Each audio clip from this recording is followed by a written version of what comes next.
bitter criticism.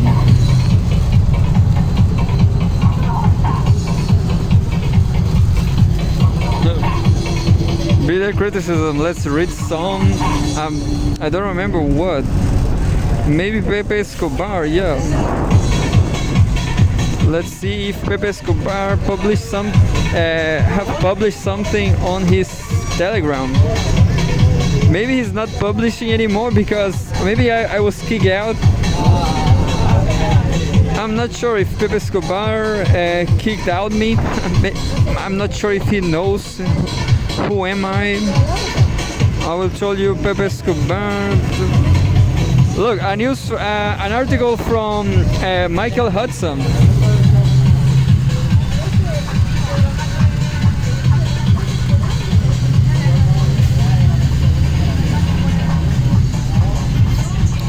I have this question about Michael Hudson. Is Michael Hudson advocating to erase the American debt? Because America, the United States of America, they are heavily debt on China. China is the creditor. China is the creditor of the American debt by this time. Well, but I'm pretty ignorant, so I'm going to read anyway. So this is a regular question I have. Michael Hudson on finance, real estate, and the powers of neoliberalism. And says, the end of financial colonialism. The end of financial colonialism. By Michael Hudson, August 7, 2 days ago. Nima, Michael Hudson, and Richard Wolff, Financial Colonialism Dialogue Works, August 1st. Oh yeah, there's an article actually, there's not just the video on YouTube. The shocking truth behind the end of financial colonialism. NIMA, Nima. Let's start with the conflict right now in the Middle East. How do you find it right now? What's going on, Michael? In your opinion, in the Middle East? Michael Hudson. I think the Middle East is becoming a catalyst for what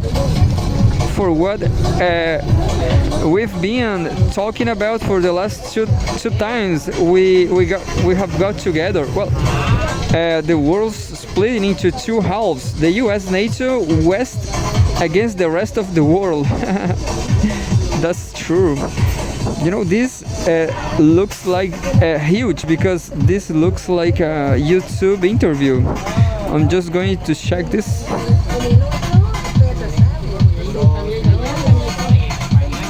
So yeah, it's huge. You better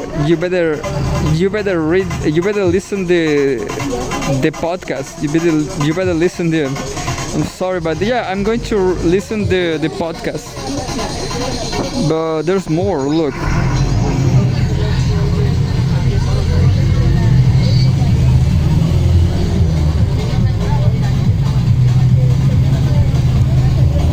There's another article.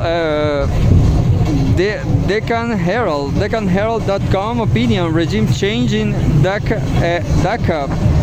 a morality play.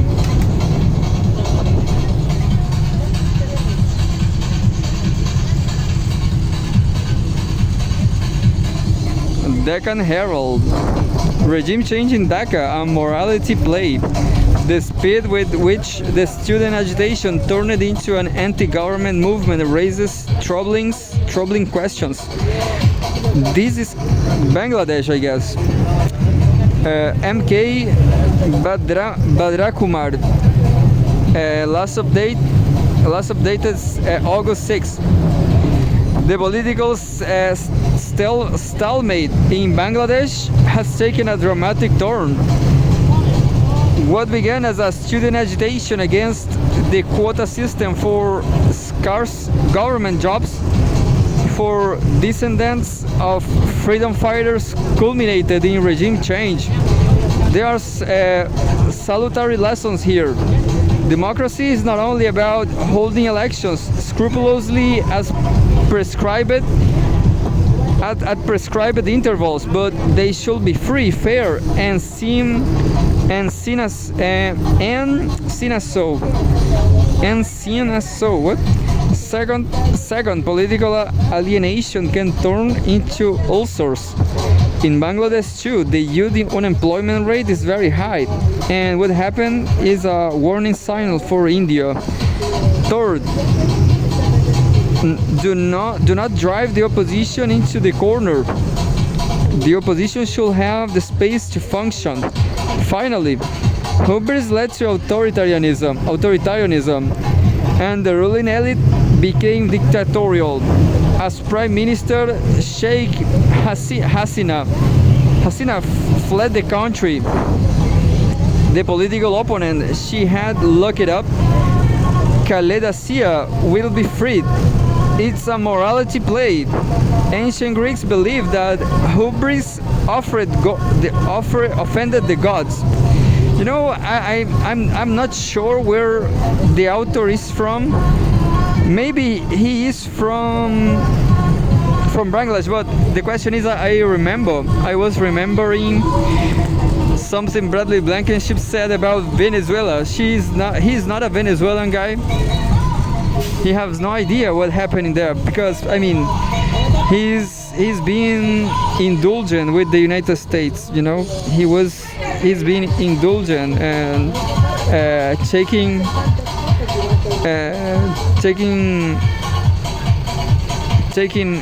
off responsibilities from the United States. You know, the poverty in Venezuela is a consequence of the blockade on Venezuela, Cuba, Iran. The same question always. Anyway, just turning into the article, there have been only a few instances of an army returning to the barracks voluntarily. What will happen next is anybody's guess. The army chief himself has been in his job for less than 2 months. On July 21, the Supreme Court of Bangladesh watered down the quota system, addressing the students' main demand. The agitation should have ended at that point, but instead it got repackaged as a struggle for democracy.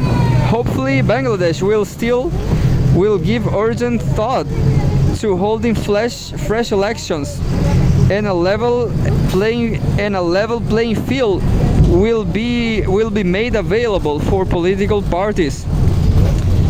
The good part is that 76-year-old Hasina, the monarch of all she surveyed, walked into the sunset without a fight, as she saw the writing on the wall. The Sri Lankan style anticlimactic denouncement seems to have repeated itself. This was how the Rajapaksa regime ended. Perhaps Anglo-American mediation made it possible into Dhaka. Army Chief General Walker U.Z. Zaman is a finished product of King's College London. The speed with which the student agitation turned into an anti-government movement was impressive. This raises some troubling questions. There has been a serious similarity to color revolutions from the American perspective. Bangladesh is a priority country for democratization and linchpin of U.S. Indo-Pacific strategy.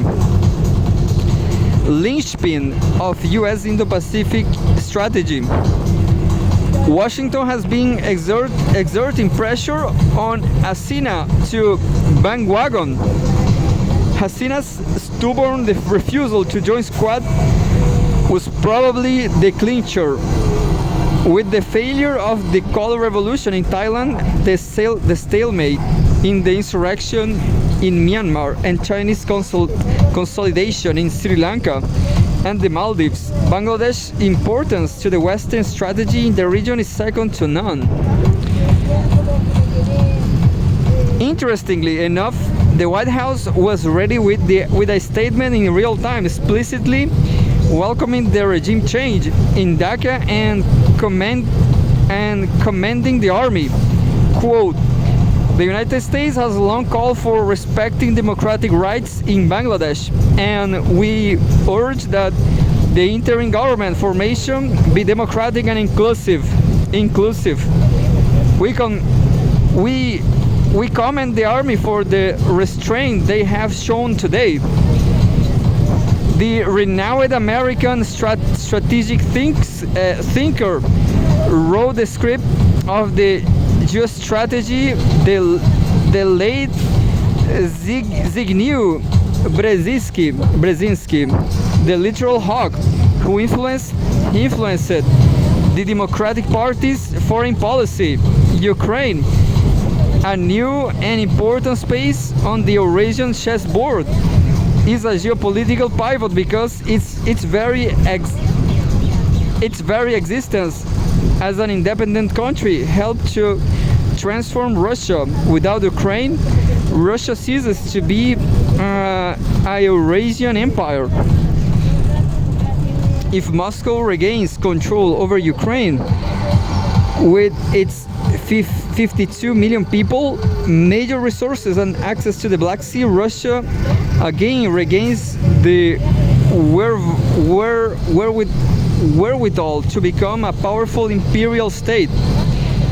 If one interchanges Ukraine, Russia, and the Black Sea with Bangladesh, India, and the Bay of Bengal, one gets a startling perspective through the fog.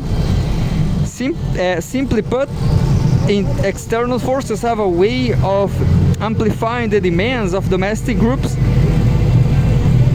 prying open space for new issues to echo these demands into the domestic arena. This happened in Bangladesh. Unless this modus operandi is understood, India loses the plot. We are at the sensitive global historical moment, and Western indications to intervene in regime politics of countries tend to be greater. Pakistan first, Bangladesh now. Bangladesh is key to the security of India's northeast. It is a hotbed of anti-Indian sentiments, especially in these halcyon days of Hindu nationalism. Its strategic location at the apex of the Bay of Bengal positions it as a hub for regional connectivity. India has no choice but to work hard for a friendly government in Dhaka. This is an inflection point. There is a pro-US tilt in many of Bangladesh's vital state agencies. That was MK Badrakumar is a former diplomat.